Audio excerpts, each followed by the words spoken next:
أما بعد.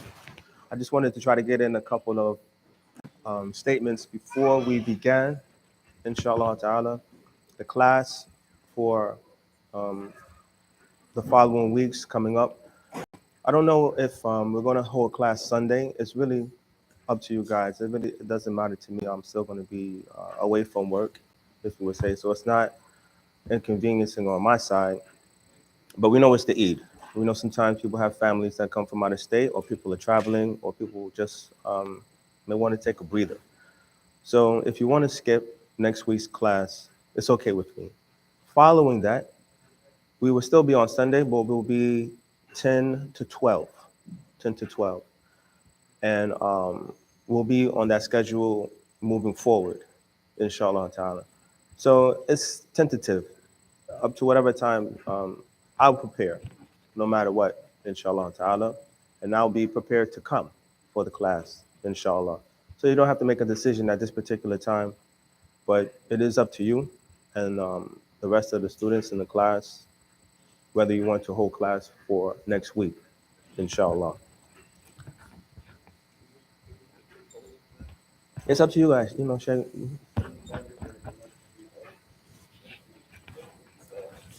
Yeah. Yeah, let's cancel class. I'll make the notification when we come online, inshallah. So we'll be back the following week. Let's see what that is. Okay, so that's the 30th, if I'm not mistaken.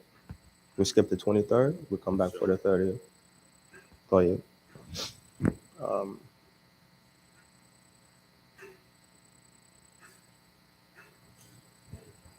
We good? Sheikh, are we good? Yes. Okay, طيب. We want to move forward, inshallah ta'ala, with the next hadith. This hadith, as well as the following hadith, are dealing with the saliva, or that which is secreted from the mouth of a dog and an animal. This hadith that we're going to take in this class is very impregnated in terms of ahkam, fawaid, usul that are drawn from it and that are attached to it. So we will spend this entire class on this one hadith.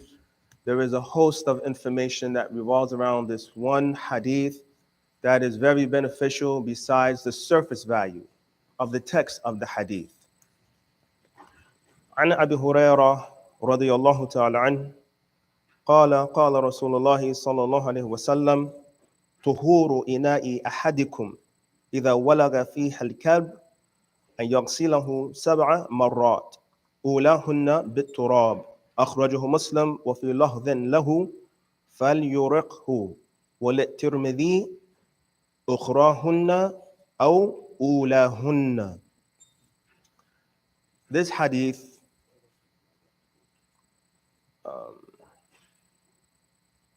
I gave my book away.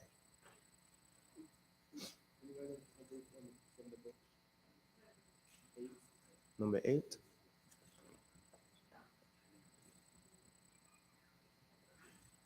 It should be after the hadith of Maymuna, hadith of utilizing the excess water of a man and a woman. The Prophet ﷺ on Ibn Abbas, utilizing the water of his wife. You have it at 7?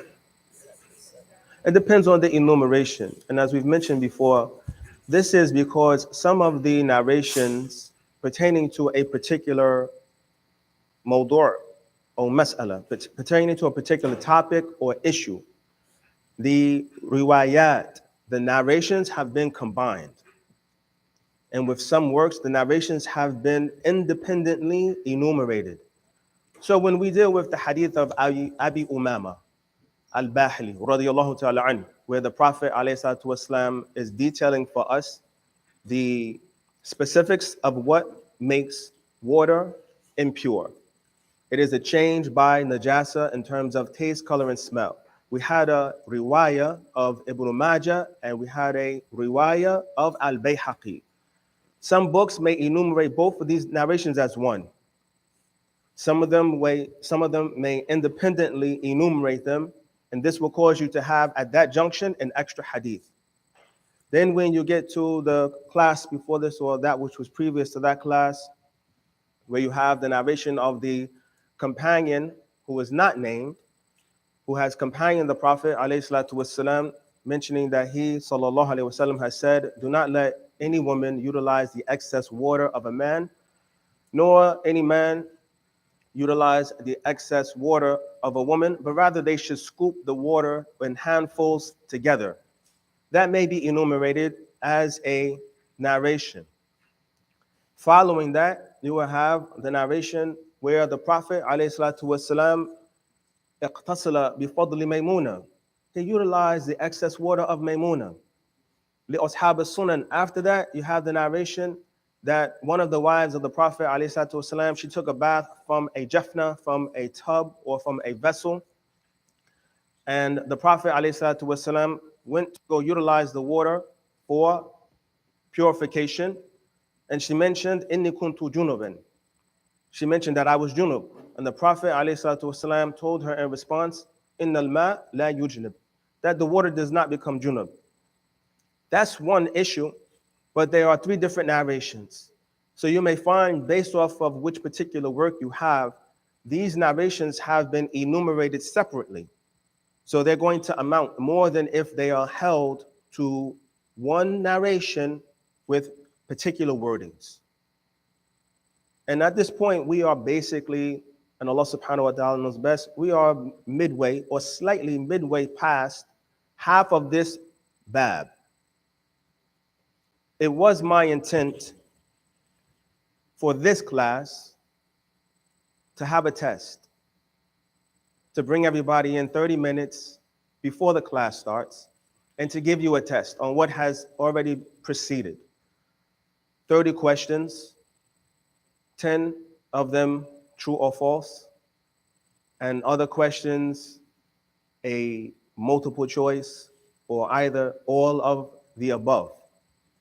And then for those that did not want to take that particular course of examination, it would have been shafawiyah. It would have been oral dictation. We just would have went one-on-one. And I wanted to do that to see where everybody was at concerning the material that has already been presented before we continue and move on, because we're moving swiftly now towards the conclusion of the work. The majority of the context has already proceeded. What is the basis of water? It is tuhur. What will make water impure? What will impurify it? It is that of najasa, that which intermingles within the water, changing either taste, color, or smell. That is the bulk of this particular subject matter. This is why after the 5th hadith or so, Sheikh Fawzan, hafidhahullah ta'ala, he mentioned that there's going to be a transition. There's going to be a transition now focusing on the water that is going to be mentioned. It is water that is excess water. It's used water. Now concerning the discussion of the people of knowledge, is it suitable for further purification? And as we've seen from the hadith of the Prophet ﷺ with his wives, radiyallahu ta'ala anhunna. Or we are going to be dealing with the changing of water itself. The possibility through the discussion of the people of knowledge, the water going through a change or some type of alteration. In this class, you will see that change, that alteration is coming by means of the creation of Allah Azza wa Jal, the dog.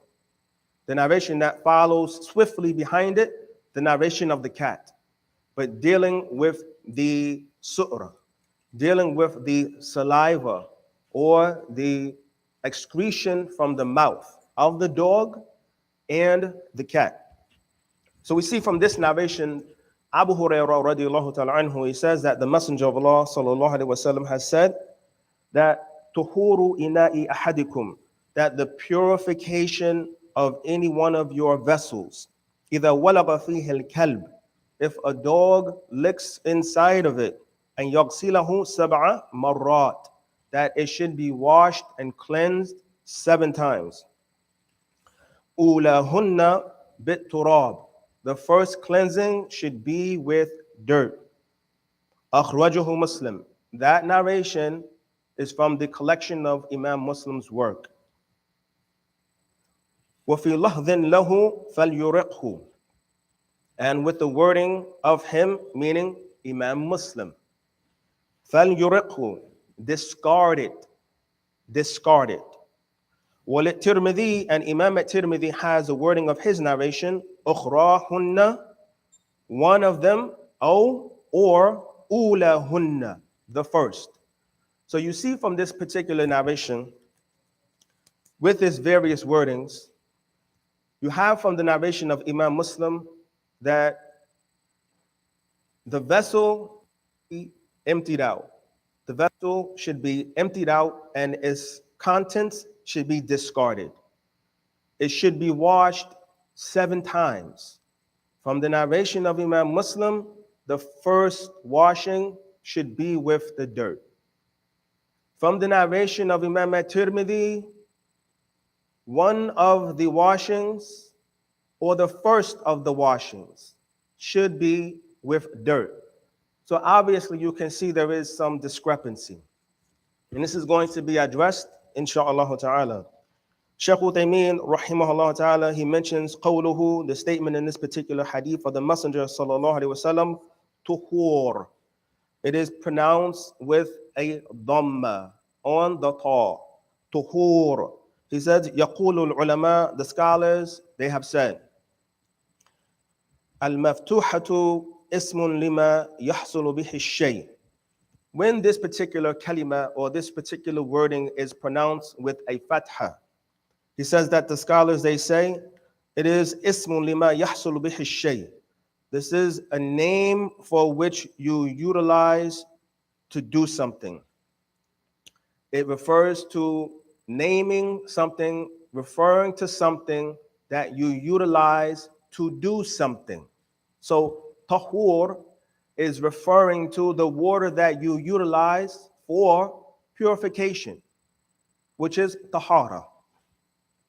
So when you hear the word tahur pronounced al-maftuha with a fatha on the ta, it is referring to the name of something that you utilize to do something. It is that which is utilized to do something. He says, وَعَلَى هَذَا وَالطُّهُورُ هُوَ الْمَاءُ الَّذِي يُتَطَهَّرُ بِهِ. And upon this, at-tuhur or tahur, this is the water that you utilize for the purification.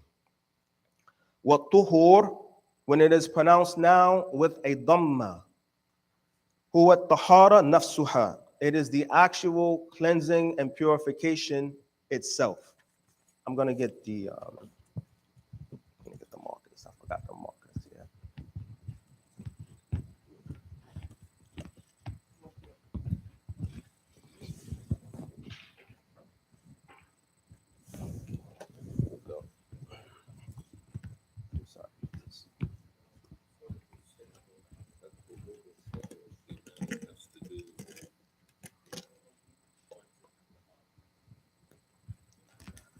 It's not restricted necessarily to the cleansing of the heart. As we mentioned, at-tahara, purification, is of one of 2 categories. That which is hissiyun, that which is physical or tangible, it's material based, or that which is ma'nawiyun. It takes the meaning or the essence of purification. And this deals with the affair of aqidah and so forth. So initially it goes one of 2 ways, and then from there it branches out greatly, if you would say. But it's not something that is restricted. So we have here tuhur, a fatha, a dhamma. The Shaykh is mentioning here, and this is particular, this scale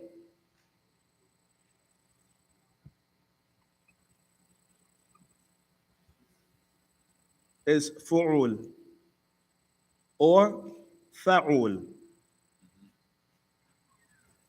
So whenever you see this base pattern, the structure is going to be either one of these two. Da'iman.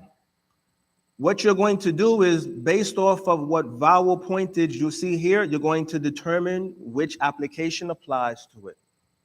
So for here, tahur, this is al-ma. This is the water that you use for purification.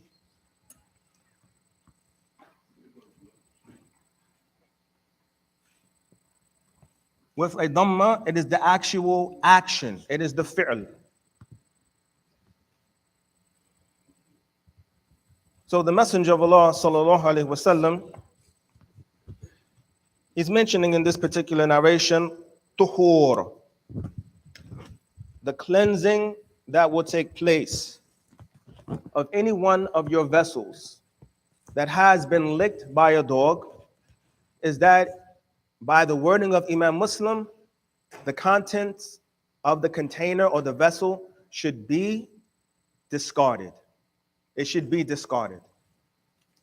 And it should be cleansed or washed 7 times. With the narration of Imam Muslim, the first washing is that which should contain at-turab, dirt. Shaykh Uthaymeen, rahimahullah ta'ala, he continues and he mentions upon the statement of the Messenger, alayhi salatu wasalam, إِذَا وَلَغَ فِيهِ الْكَلْبِ, if the dog licks. He says, Al-walug huwa ash-sharbu bi atraf al-lisan. It is the drinking of the dog by the tip of his tongue. Wal-kalb wal-hirra yashrubani bil-alsinatihima. He mentions that the cat and the dog, they drink with their tongue. This is from the bounties, from the subtleties of the bounties of Allah Azza wa Jal on that which He has bestowed upon Bani Adam, that we walk upright upon 2 legs, as there are from amongst the creation of Allah Azza wa Jal. He mentions, وَمِنْهُمْ مَنْ يَمْشِي عَلَى بَطْنِهِ. They are from amongst the creation of Allah Azza wa Jal, from amongst His creations and creatures. They walk, however, their walking is upon their stomachs, their bellies. This is the likeness of snakes and so forth. Then he mentions there are those that yamshi ala rijlain. They walk upon 2 legs. Bani Adam, male and female. We all walk upon 2 legs. وَمِنْهُمْ مَنْ يَمْشِي عَلَى أَرْبَعٍ. And there are those that walk upon 4 legs. You have the dog, you have the cat, you have the horse, the himar, the donkey, and so forth. يَخْلُقُ اللَّهُ مَا يَشَاءُ. Allah creates whatever He wills. But when you look at the creation, you look at the stature, and you look at the status of Bani Adam, لَقَدْ خَلَقْنَا الْإِنسَانَ فِي أَحْسَنِ تَقْوِيمٍ. We have created mankind indeed in the best stature and form. We do not walk on our stomachs. Could you imagine what it would be like if we had to transport and move ourselves upon our stomachs?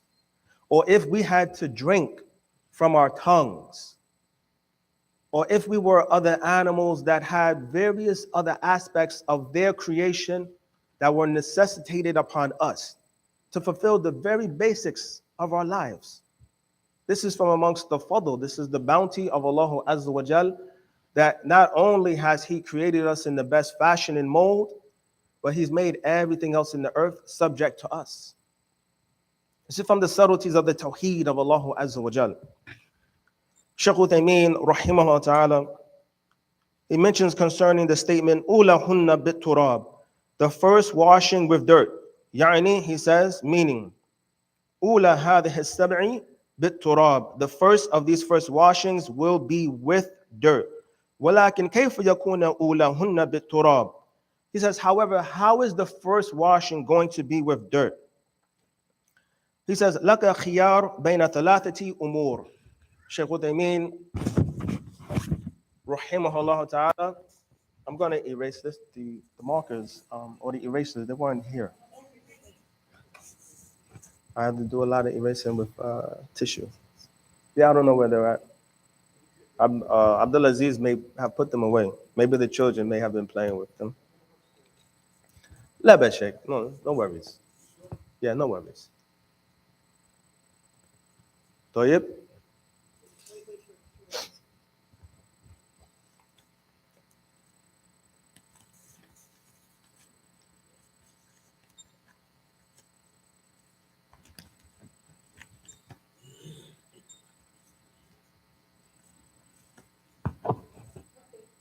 طيب.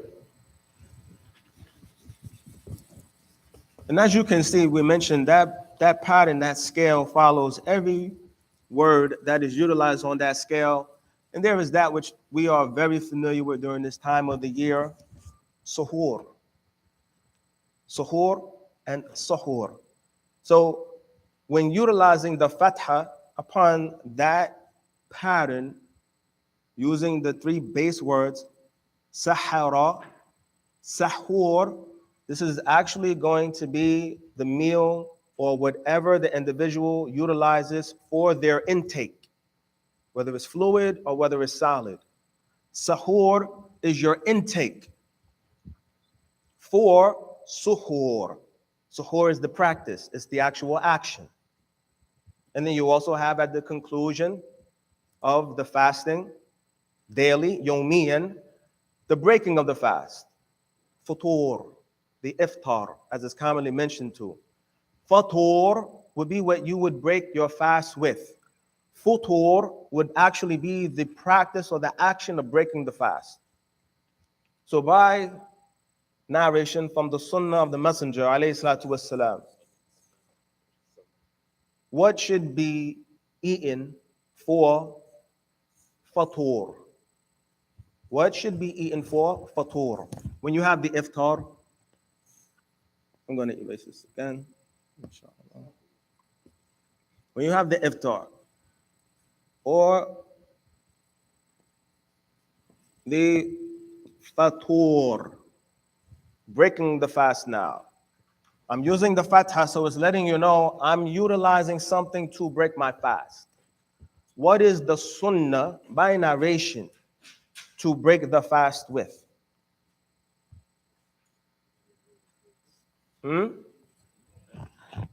It mentions water and dates, you mentioned tamar. In general, this is correct. But everything that you're going to eat is going to break the fast, if you would say, except for the individual that doesn't have something to break the fast. How would they break their fast? I'll let you sit on that. This is addressed by the people of knowledge. An individual says, I have nothing to break my fast with. I'm without food, I'm without drink, I have nothing to actually physically eat. I have no futur. How does he practice futur? How does he practice the breaking of the fast? I'll give you the answer real quick. This is a statement mentioned by Shaykh Uthaymeen, rahimahullah ta'ala. Any individual could be in a situation, you could be traveling, before you know it, you stop, it's time to break the fast. There's nothing to break the fast. And it says, I'm not going to stop for the next 20 minutes. You should hasten to break the fast. What does he do now? The next exit stop is 20 minutes away. No food, no drink in the car. No candies, no snacks. You break the fast on candies and snacks. No candies, no snacks. What does he or she do? Huh? Swallow saliva? You've been swallowing saliva all day. If it would break your fast during the daytime, it was over. This is natural. You supplicate, make the dua by narration. You're on track, but we want everything. We want to let the narration take us as far as it takes us and stop where it stops. We have something very common, well known to all of us. It's something that may escape us because of its simplicity. إِنَّمَا الْأَعْمَالُ بِالنِّيَّةِ or بِالنِّيَّاتِ by narration, whichever one you choose. Actions about by intentions. You have to start the fast with an intent to fast. Without any junction of the day could come. It could be dhuhr, it could be asr. An individual could say, I'm not fasting anymore. Hasn't actually eaten or drinking anything. He says, I'm not fasting no more. He says, you don't play around. He says, I'm not playing. I'm not fasting. His fast is broke because of the intent. So in this situation, you make the intention to break it. Even though you do not have fatur, The iftar now is upon the azm, the intent of the individual. Just like we say, we will carry the subject matter over. When an individual is praying and he's coming to the masjid and he starts to pray asr, and then he realizes, I haven't prayed dhuhr. Remember we had this discussion. And he says, oh, I'll just change my intent right now. I'm starting dhuhr. We say, no, you can't. Because the prayer starts with the takbir. You can't just transition in terms of intention. And because you've done that, you've lost the asr prayer that you were praying. And because you didn't perform the takbir, you haven't entered into the dhuhr. And all of this has taken place by the individual doing what? Nothing other than intention. Intention can nullify deeds. And in this situation, it's not nullifying deeds, but it's stopping the fast of the individual right there with the intent. So by narration, fresh dates. If you don't have, you move on to dry dates. If you don't have that, you move on to water. And a lot of us, and this is by narration, a lot of us may have these at our disposal, and we may opt for this, and this is actually what you start with. This is actually what you look for first, fresh dates. If you can't find fresh dates, you find dry dates. If you can't find dry dates, you sip on water. طيب.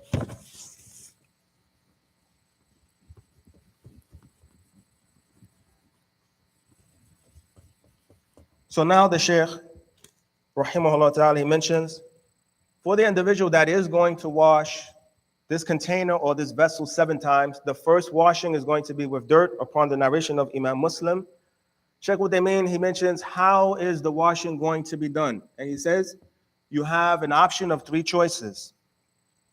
Very important that we know from the statement of the Shaykh itself, it's not just limited to 3, where the individual says where there are 3 ways that this can be done, but that you also incorporate the understanding that all 3 of them are allowed, as opposed to an individual taking the understanding and saying that there were 3 positions, but only 1 was allowed.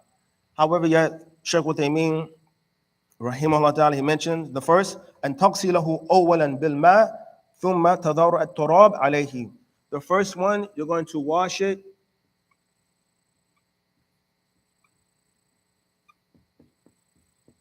with water, then throw dirt on top.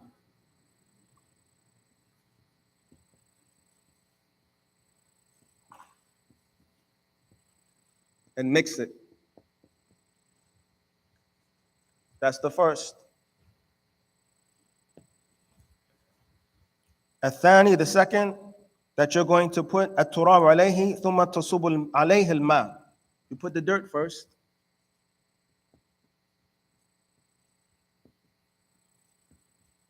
Then water is mixed on top. Thirdly and finally, you're going to mix التراب بالماء ثم تصب على الإناء. You're going to mix the dirt with the water. Mix the dirt plus, this is the plus, water. Pour in or pour on the vessel. So you have an option. The main concern is that washing, regardless of which place we look at it, the actual washing has to contain dirt. There is some discussion amongst the people in knowledge. Can you utilize anything other than that? Can you utilize some type of dirt? Can you utilize bleach, chlorine, or anything else? The pushback or the response by the people in knowledge concerning that is that dirt has been mentioned specifically. And because it has been mentioned specifically by text, it should be adhered to. And this is a clear principle for everyone, that when there is something that is inside of a text is either going to be an ayah, a verse from the Quran, or a hadith. It is a statement from the Messenger, alayhi salatu wassalam. Any ayat that you have or any hadith that you have that is authentic, they refer to it as a nas. We would say linguistically it is a text. However, concerning usulul fiqh, is given the term nas, meaning that there is an actual text that addresses this issue. So what it does is it puts everything else outside of the scope of the conversation. We have a text. It lets us know there's a verse or there's a hadith. In this situation, as you can see from the first mentioning of the narration from Imam Muslim, there is quote unquote text. There is a nas. This is not something that we have to perform ijtihad. It's not something that we have to further investigate and scrutinize from outside sources. We have a clear nas. We have a clear text that tells us how to cleanse from the licking or the drinking of a dog from a vessel. From amongst that text, it mentions specifically and clearly bit turab, by utilizing dirt. And this is very important because at times understandings or deductions can be taken from text.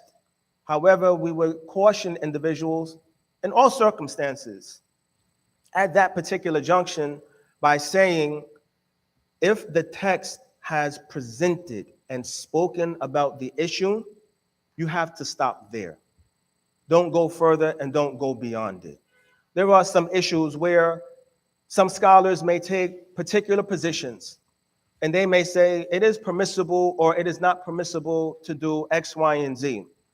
And they would say, well, there's no particular text that's saying that you can't or that you can.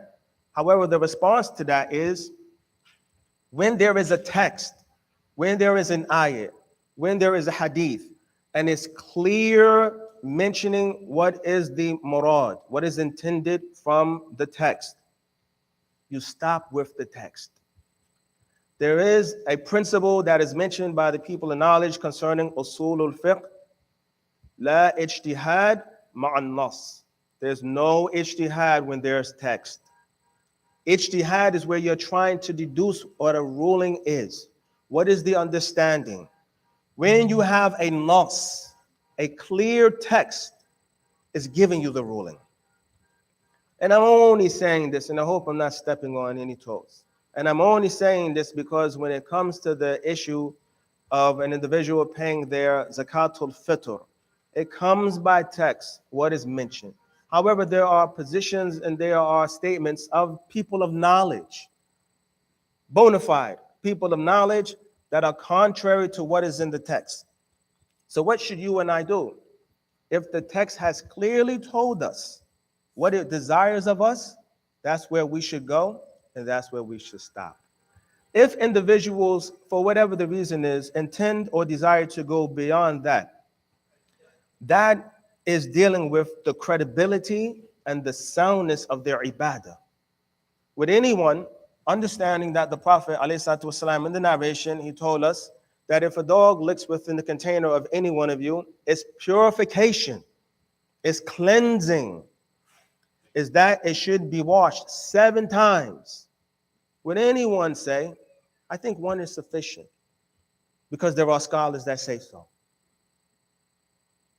Would anyone say, even though he mentioned bit turab, utilizing dirt, would anyone say, I think soap is sufficient?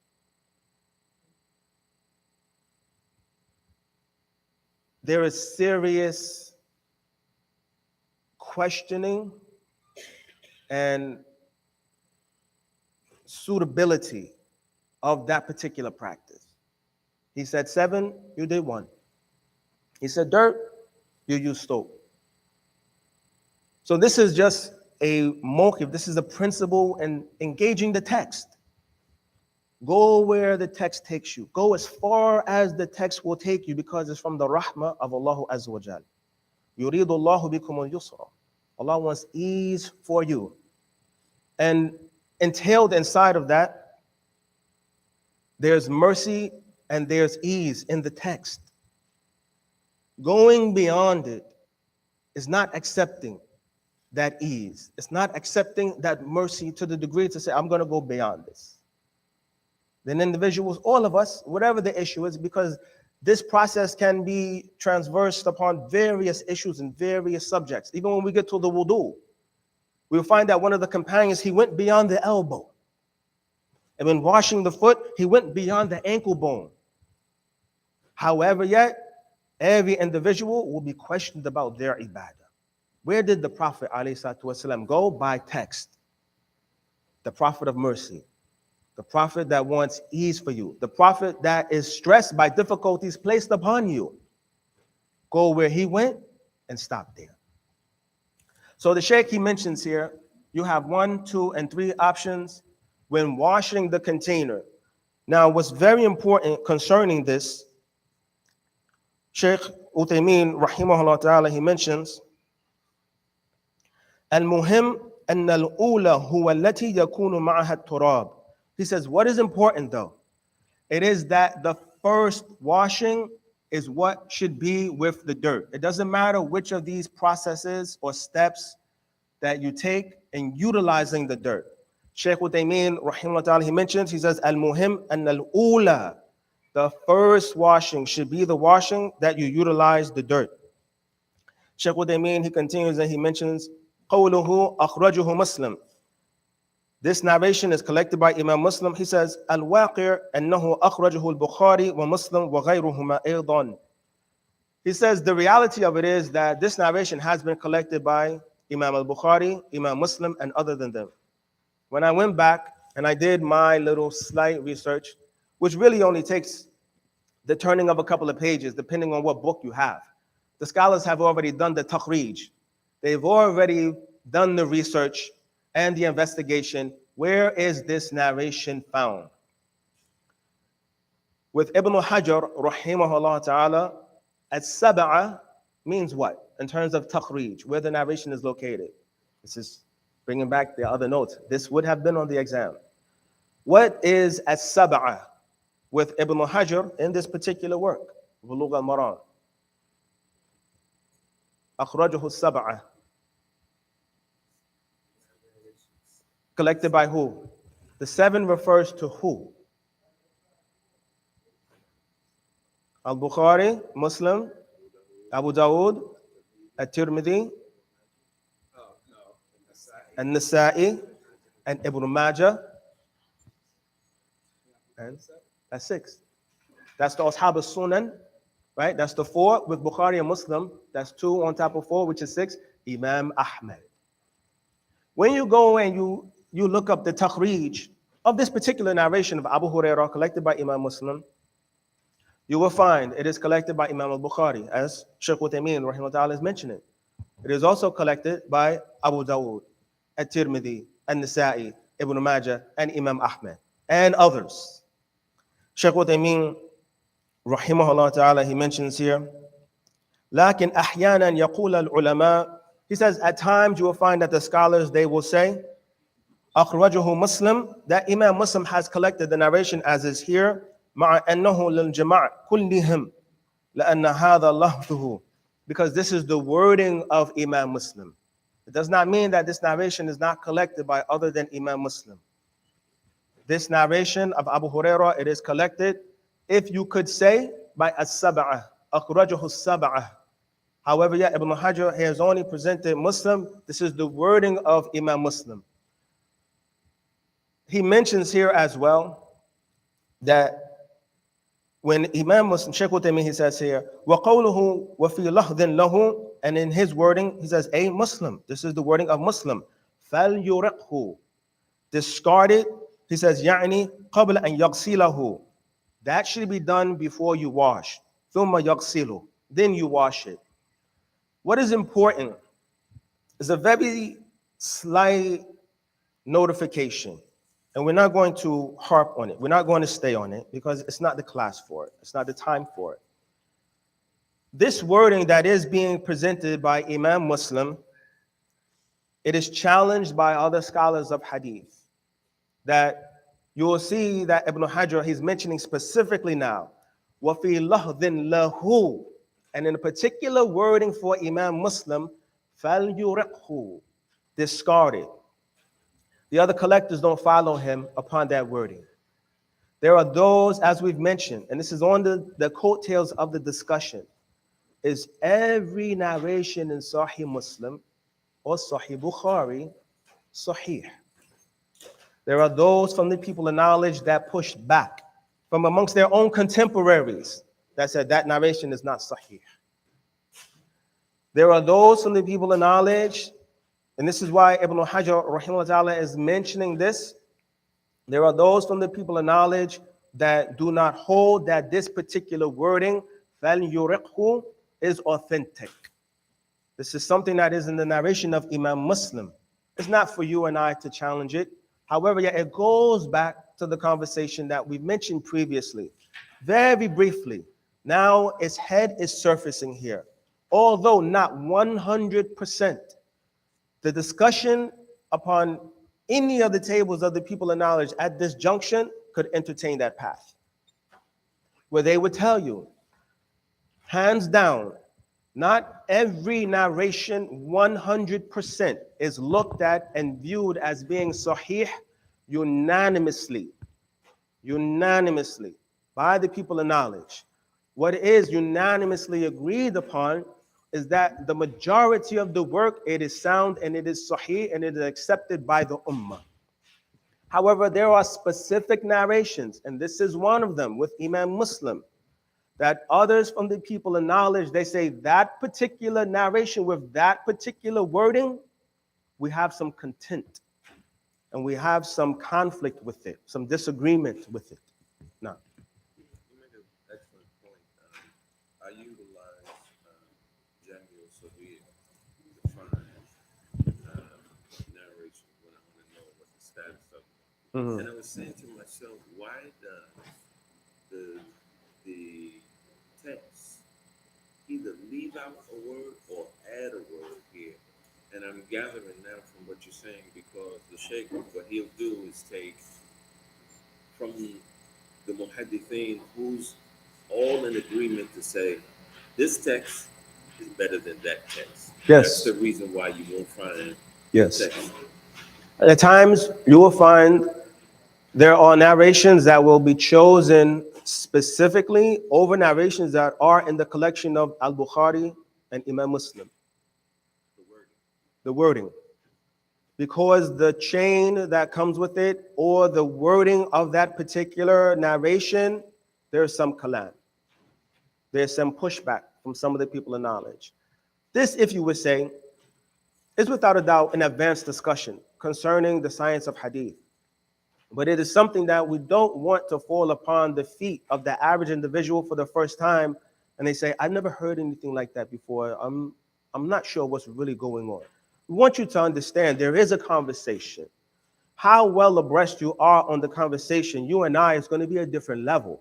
But we don't want every individual, every Muslim to walk around believing that every hadith in Sahih Muslim or Sahih Bukhari, from beginning to end, from the first cover to the last cover or binder, everything that is in between is Sahih 100% without disagreement from any of the scholars. We don't want that understanding that there's ijma. Everything that Imam al-Bukhari has in his Sahih, hands down, is taken from all of the people of knowledge. We say, no, that's not the case. And the same discussion applies to Imam Muslim. However, yet there is unanimous agreement upon their books being sound. But it does not mean that it is mi'ah bi mi'ah, 100% from beginning to end.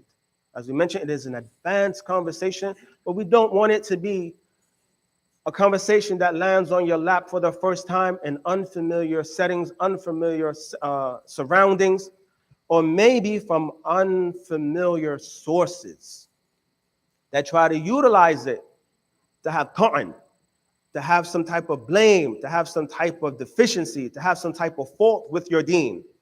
And then you go back and you research and you realize, yes, that is the case. And now you give credit to this source. And everything else that they may bring. We don't want this to be the case. That's why we're mentioning this at this particular junction, this opportunity, despite it is an advanced discussion concerning hadith.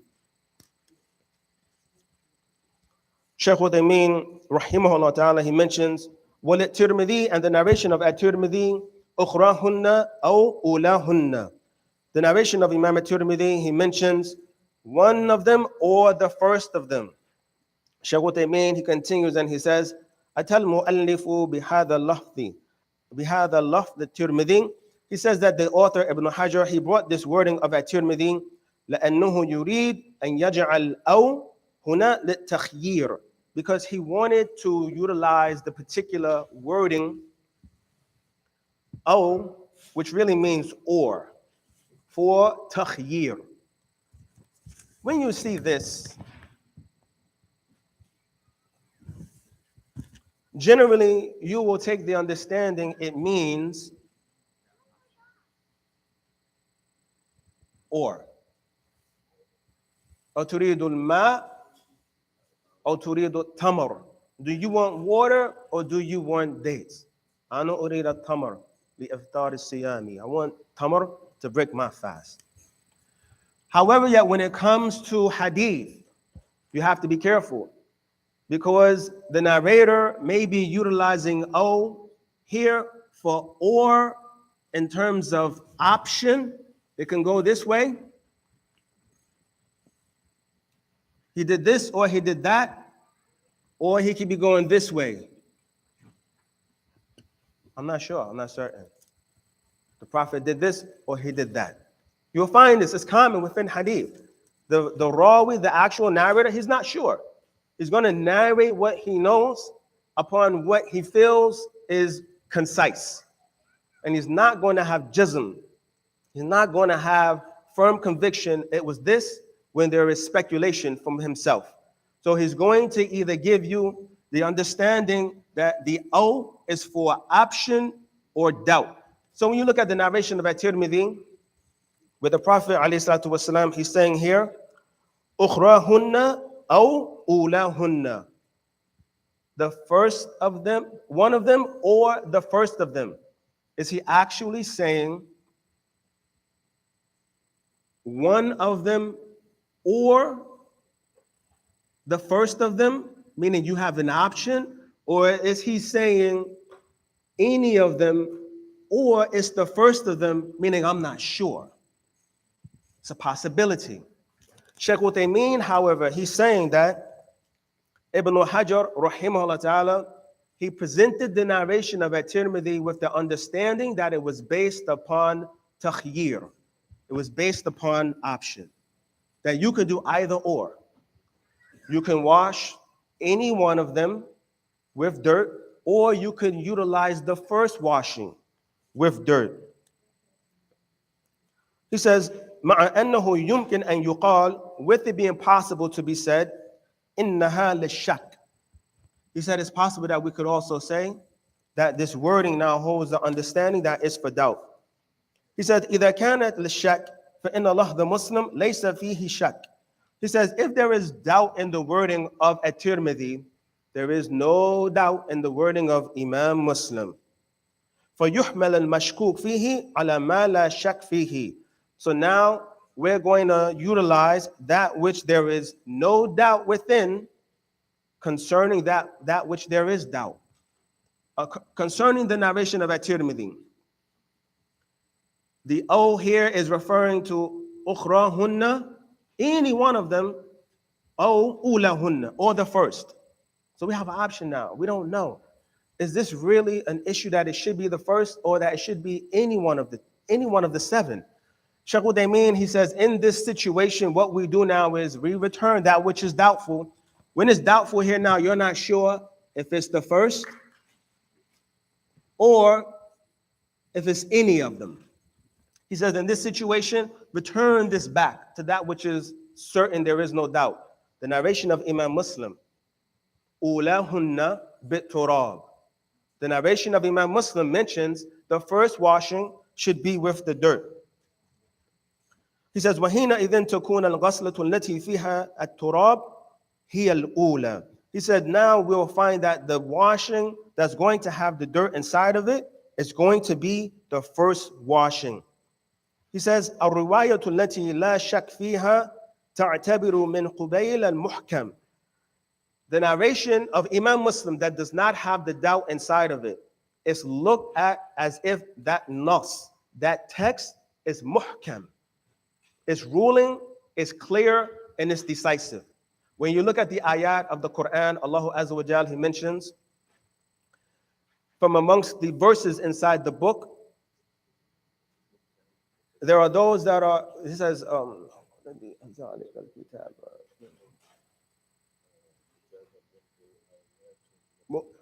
muhkamatuhunna ummul kitab. The verses that are muhkam, verses that are clear, the verses that are decisive, they are the mother of the book.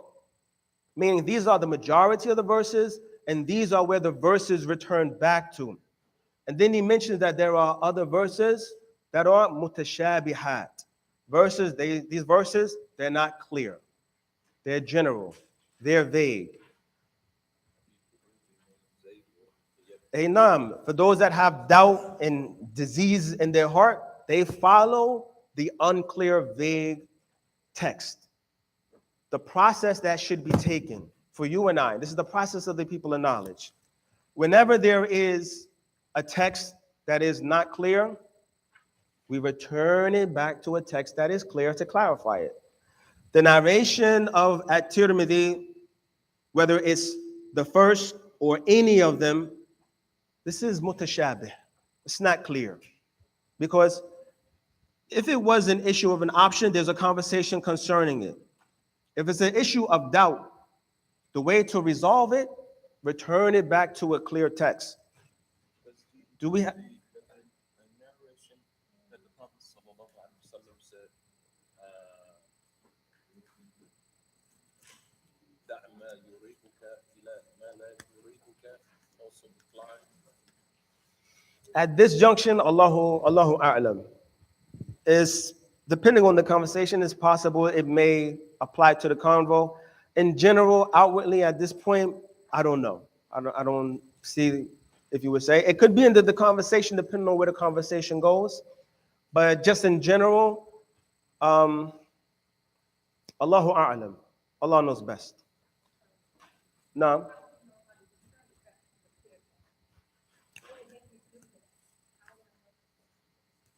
okay.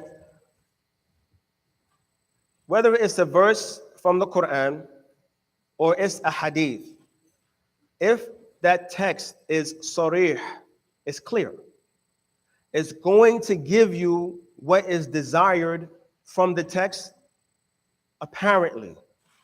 There's nothing hidden, there's nothing that needs further detail or discussion.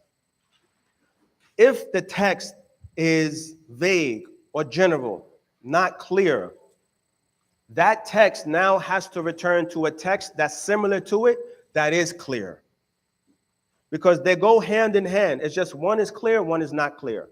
At this particular junction, with this narration, the narration of At-Tirmidhi, where he mentions, "Ukhrahunna aw ulahunna," any of them or the first of them, if you go this direction and say that the O, meaning or here, is now from doubt from the narrator. He's not sure whether the prophet said it should be any one of them or the first of them.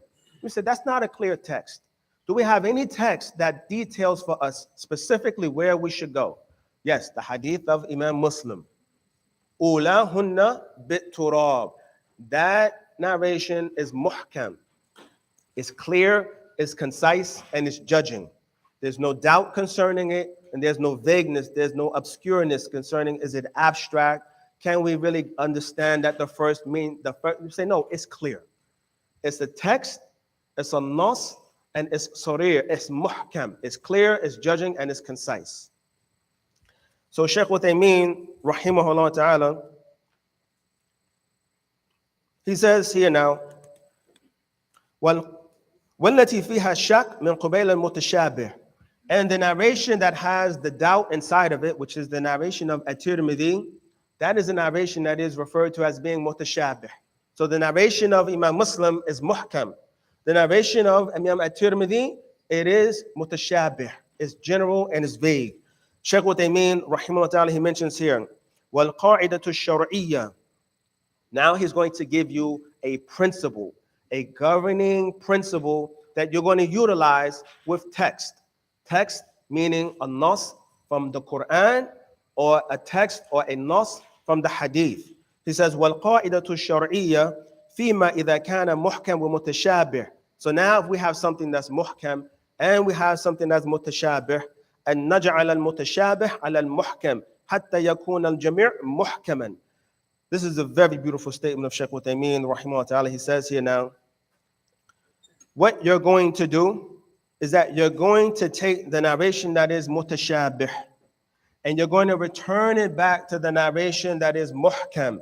You're going to take the narration that is general, obscure, and vague, and you're going to utilize it under the umbrella of the muhkam, under the guise and the influence of the narration that is clear and concise. But listen to what he's explaining comes along with this package. He says, حَتَّى يَكُونَ الْجَمِيعُ مُحْكَمًا. He says, now all of the texts become muhkam. This text by itself is mutashabih. When you return it back to the narration of Imam Muslim, all of it together now becomes muhkam because we now understand that this doubt or this uncertainty is now clarified. So we're no longer in doubt.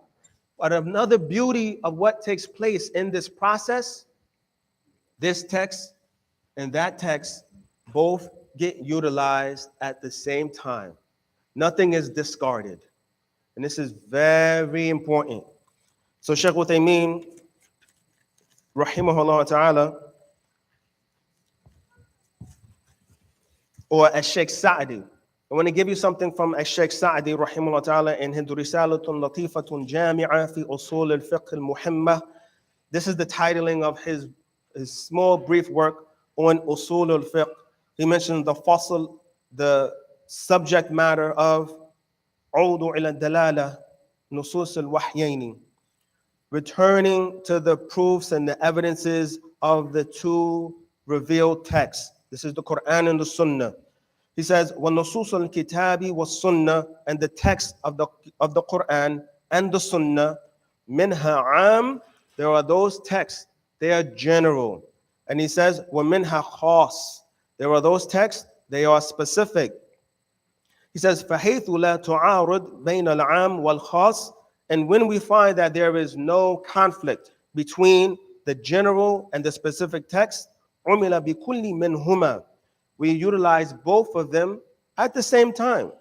وَهِينَ ظُنَّ تُعَارُضُهُمَا, and when it appears or we think or we conceive there is some conflict between these texts, خُصَّ الْعَامِ بِالْخَاصِ, you're going to particularize the general with the specific. وَأَنَّ مِنْهَا مُحْكَمًا وَمُتَشَابِهًا, and from amongst those, there are those that are muhkam and mutashabih. فَيَجِبُ إِرْجَعُ الْمُتَشَابِهِ إِلَى الْمُحْكَمِ. So now it is an obligation in a situation where a text is obscure, is vague. You have to return that text to a text that is clear to convey what is the understanding of that particular text. Shaykh Uthaymeen, rahimahullah ta'ala, he says, لِمَا أَتَى الْمُؤَلَّفْ بِهَذَا الْحَدِيثِ فِي بَابِ الْمِيَاهِ. Shaykh Uthaymeen says, why did Ibn Hajar bring this particular hadith in the chapter of waters?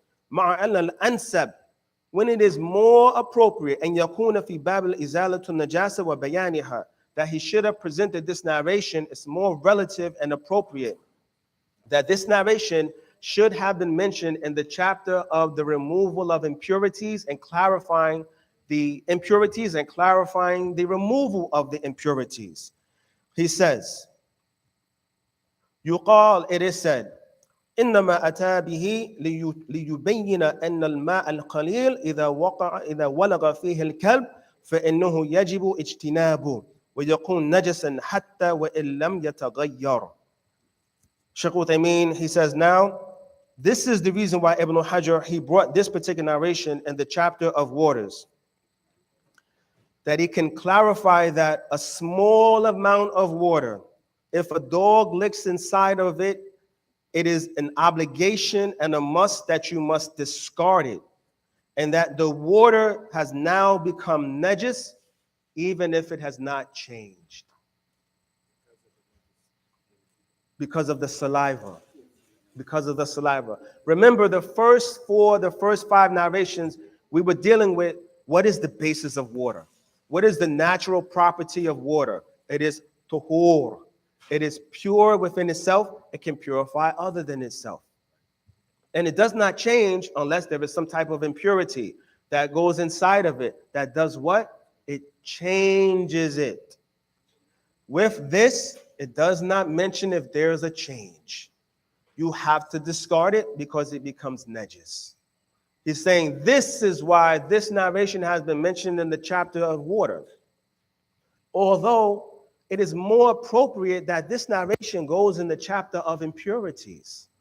So why is it in the chapter of water? Because even if this water does not change, a little bit of water, if it does not change, it becomes najis under this understanding. So this is why it is in the chapter of water here.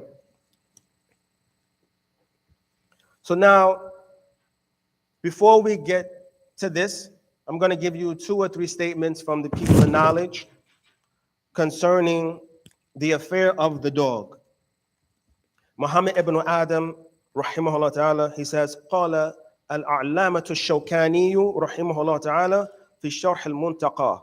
This is نيل الأوطار. ما حصلوا ذهب الجمهور إلى نجاسة الكلب.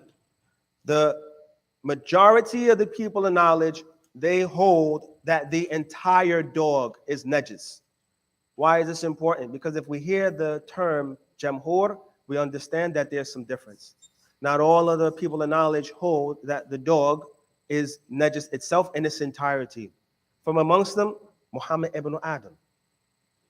He says that the najasa, the impurity, is restricted to just the saliva, the sur of the dog itself.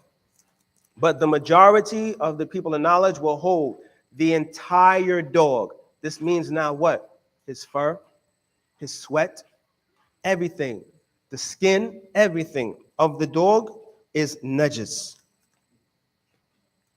قال الحافظ ابن عبد البر اختلف العلماء في عمل بظاهر هذا الحديث. Ibn Abdul Barr rahimahullah ta'ala, and Ibn Abdul Barr, he is the gatekeeper for the fiqh of Imam Malik.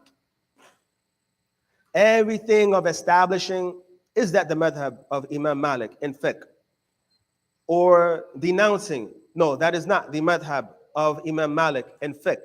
It goes through the door of Ibn Abdul Barr. He is the gatekeeper concerning the fiqh of Imam Malik. So Ibn Abdul Barr, and this is important because Imam Malik has a position that doesn't agree with the other 3 scholars. So Ibn Abdul Barr, rahimahullah ta'ala, he says that the scholars, they have differed upon working with the apparentness of this hadith. فذهب أكثر أهل العلم من الصحابة والتابعين ومن بعدهم من فقهاء المسلمين إلى أن الإناء يغسل من ولوغ الكلب 7 مرات بالماء. Ibn Abdul Barr, rahimahullah ta'ala, he mentions the scholars have differed working with the apparentness of this narration. The majority of the people of knowledge from amongst the companions, the tabi'un, and those that have come after them from amongst the fuqaha of the Muslimin, is that a container must be washed 7 times with water when it is licked by a dog. وذهب أبو حنيفة إلى أنه يغسل بلا حد. And he mentions that Abu Hanifa mentions that it doesn't have to be particularized by any particular amount. 1 may suffice, 2 may suffice, 3 may suffice. There's no particular had. But 7 is by what? Bin nas is by text. Continuing, أن ظاهر النص عام في جميع الكلاب وهو قول جمهور. The apparentness of the text gives you the understanding that this is general for every dog. We're not talking about classifications of dogs, meaning a Chihuahua, a German Shepherd, a Pit Bull. We're not talking about that. We're talking about dogs that are permissible for individuals to obtain and acquire, like an individual here, l'soyd, wal-harf, wal-mashia. An individual can have a dog to utilize that dog for hunting. You are allowed to have a dog for hunting. You are allowed to have a dog that can help aid an individual in seeing the path of where he's going, or an individual that has a guard dog for their crop or for their cattle. The majority of the people of knowledge, they hold that this prohibition is for every dog. It does not matter. It does not mean that you can't have that dog.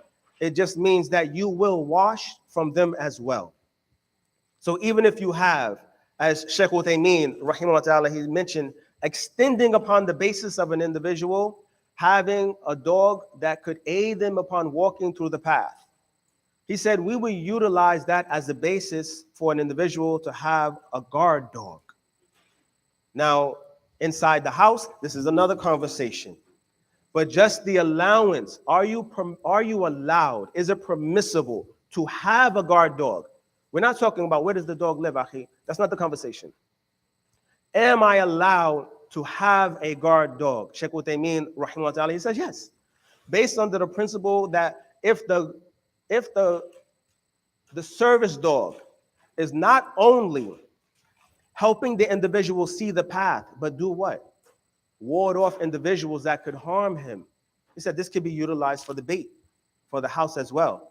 However, yet it's not kept inside of the house. But you are allowed upon the auspice and the guise of having a guard dog by Sheikh Uthaymeen and others of the people of knowledge. They give you the allowance and the permissibility to do so.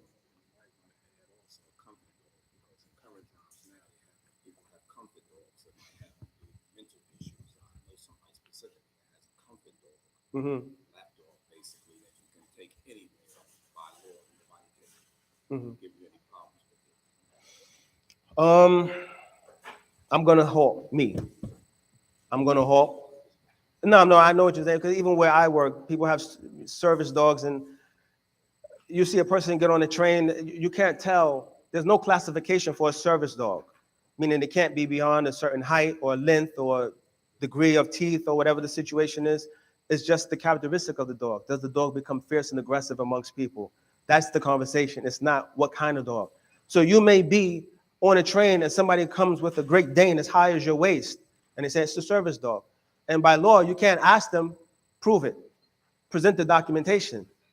So I'm just saying religiously now, I could see that conversation, but me personally, I can't sanction it. I wouldn't say it until I seen it from the people of knowledge. But I can see where the door is coming from, but until I've seen it actually mentioned and uttered by the people of knowledge, I will go as far as what? As far as what the text or what the statements of the people of knowledge have taken me. But as we've mentioned, we could clearly see that that could be a conversation that if they had it and it went that particular way, we see the basis. We see the avenue, the qiyas, and this is where it's coming from. So what I want to do now,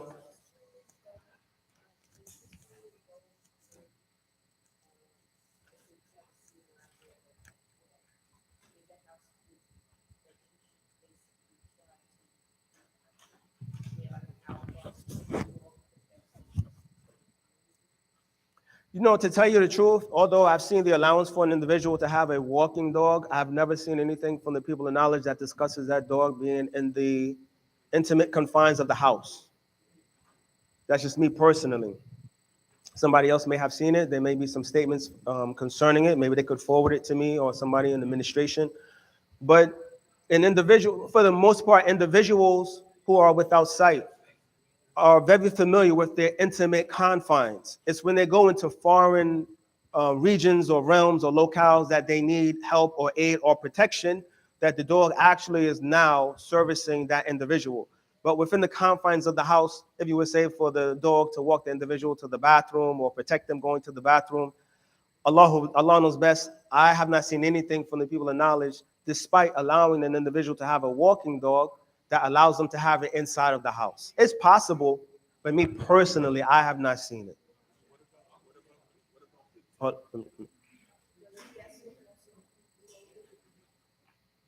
This is the statement that when you look, I'm going to answer that question because she said, does this also extend to clothing?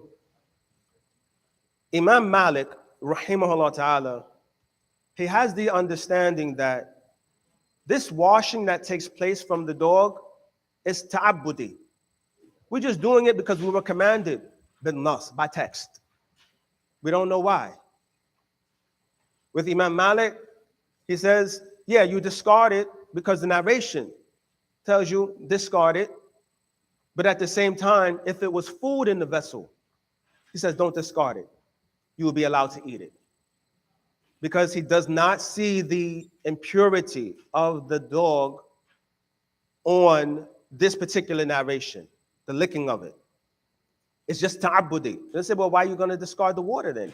Because the narration told me to do so. I'm following the text. I'm going as far as the text has told me to go, and then I'm stopping. Others from the people of knowledge, they say, no, the discarding is taking place because of the impurity. So if the impurity is in the container, clean out the container. If the impurity has contaminated the water, discard the water. If the impurity has contaminated the garment, clean the garment. Even to the extent, as we've mentioned, the individual allowed to have a hunting dog. If your dog has hunted another creature and brought it back, they say you still have to wash where he bit. Because the ruling, the understanding is that the mouth of the dog, his saliva is najis. Whatever it touches is najis. Vessel, dry, clean it. Vessel with water, discard it. Garment, clean it. An animal that has brought back what you hunted, clean around the mouth area of the dog. If possible to do so, utilizing the dirt. Isn't there a text stating that I think it's a giraffe a day that whoever keeps an animal, A dog. Yeah.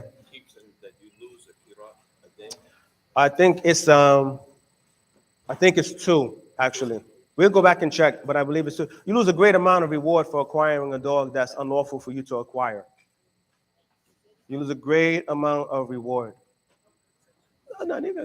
No problem. All right, so what I want to do is I want to give you an idea of what's going on this board here, because what this does is, for moving forward, it gives us a basis and an understanding on how to proceed with nusus, which is the plural for text, a nas. So in one of the narrations from Imam Muslim, it's mentioning that the washing with the dirt should take place when? The first washing. The narration of At-Tirmidhi mentions the first or one of them. There is a narration, as we mentioned, there are other narrations that concern this particular issue. The narration of Abu Dawood is mentioning the seventh washing, should be the washing with the dirt. In the narration of Ad-Daraqutni, it just mentions that one of them should utilize the dirt in its washing. So now we have something that's mentioning the first and the seventh. This is specific, but they're contrary because one is not seven. So there's an outward conflict. Now we have one here, the first of them or one of them. This could be for an option or it could be for doubt. So we have different ways that we can go with this narration. The narration of Ad-Daraqutni is vague. This is the procedure and the process that you take to unwind and unfold all of this. Sheikh Muhammad ibn Adam rahimahullah ta'ala mentions the narration that's mentioning one of them is vague, and the first and the seventh are specific. So now we understand. Remember we mentioned khas, specific, general. We mentioned muhkam, clear, judging and guiding text, and we mentioned mutashabih, something that's obscure and it's vague, it's general. He mentions here, this is vague, this is specific. What you're going to do in situations where you have vague text, I'm going back to something that's specific. When they mention here in this narration of Ad-Daraqutni, one of them, ukhrahunna, I'm going to go back to either the seventh or I'm going to go back to the first. I'm not sure at this stage which one, but I know which direction I'm going. Is everybody's good with that? The second step, if or here, from the narration of At-Tirmidhi, if it means it's for the option, I can go now to the specific of Muslim, which is the first washing, or I can go towards the narration of Abu Dawood, which is the seventh. It's specific. I can go either way at that step. Then utilize the specific to clarify the vague. So now, one of them would be either the first or it would be the seventh. This is because it has more info than the specific. When it's mentioning here now as an option, which way should I go? This way or can I go this way? You have to utilize that because it's giving you more information. Remember, when we deal with text, we don't discard and we don't handpick. Now, if or, meaning the O here is for doubt. This is very important. If or is doubt, if or is doubt from the narrator, then the narration that specifies and does not have doubt is preferred over the narration that does not specify and has doubt. So now, if it was doubt from the narrator, he wasn't sure, the first or any of them, I'm going to go with that which is specific. I have a narration of Imam Muslim, mentions ulahunna biturab, the first of them. The narration of Abu Dawood is mentioned as sabi'ah, the seventh. So now here, the preference. So now I'm only left with the seventh and the first. Which one? They conflict with one another. The first step we want to utilize is jam. We want to utilize all of the text together. Up until this point, we've been able to do that. We've just been weaning out some of the text, but we've been utilizing it because we're referring it back to another text. We're not just discarding it and saying al-hadith da'if. La. We're not just saying al-hadith la ma'na lahu. We're not just saying the hadith doesn't have any understanding to it. We're saying no. Return the mutashabih to the muhkam. And in this situation, the preference between specific narrations, this is the specific narration, this is another specific narration. The preference between specific narrations is given to the most authentic narration and abundant in narrations within the and narrators within the chain. This narration is from Abu Dawud. This narration is from Imam Muslim. Which of these two collectors of hadith is more authentic? He takes precedence. Which washing does Imam Muslim tell you? You have to utilize the dirt from the licking of the dog. The first. There are two reasons now.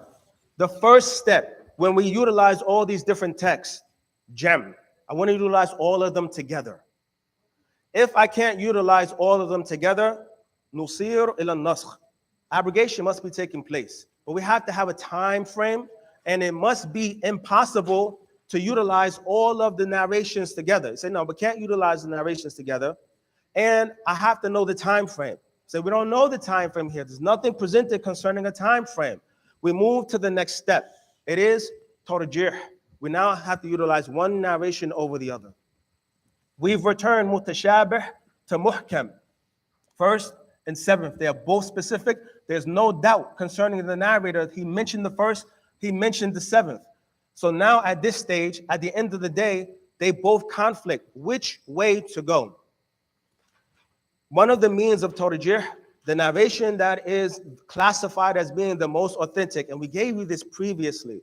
The most authentic narration would be the narration that is what? Muttafaqun alayh, collected by Imam al-Bukhari and Imam Muslim. And then we gave you the steps that you would go through. But clearly, no one would choose outwardly the narration of Abu Dawood over the narration of Imam Muslim. So this means that we're going with that because of ahfadiyya and aktariyya, meaning what? There are more men in this chain saying the first than there are in this chain saying the seventh. And I mentioned something to you previously that when we dealt with the science of hadith, mustalah al-hadith, you had the isnad that was ali, and you had the isnad that was nazil. So the hadith that was ali, it had fewer narrators in its chain. And the hadith that was nazil, it had more narrators in its chain. So we said, why did you go for the hadith that was ali, less narrators in that situation? Because they weren't conflicting with each other. So we went for that which was most precise, less narrators. In this situation, there's conflict. So if we have 100 people saying what the weather was on one day, and we only have 5 people saying the weather was something different on the other day, you're going to go with the 5 or you're going to go with the 100. And this is how nusus, this is why there's no challenge to the Quran. They say, well, how do you know that the Quran is authentic? Bil mutawatir. It has been narrated upon so many levels from so many individuals, it's impossible to take as a lie. And that also applies mutawatir to hadith.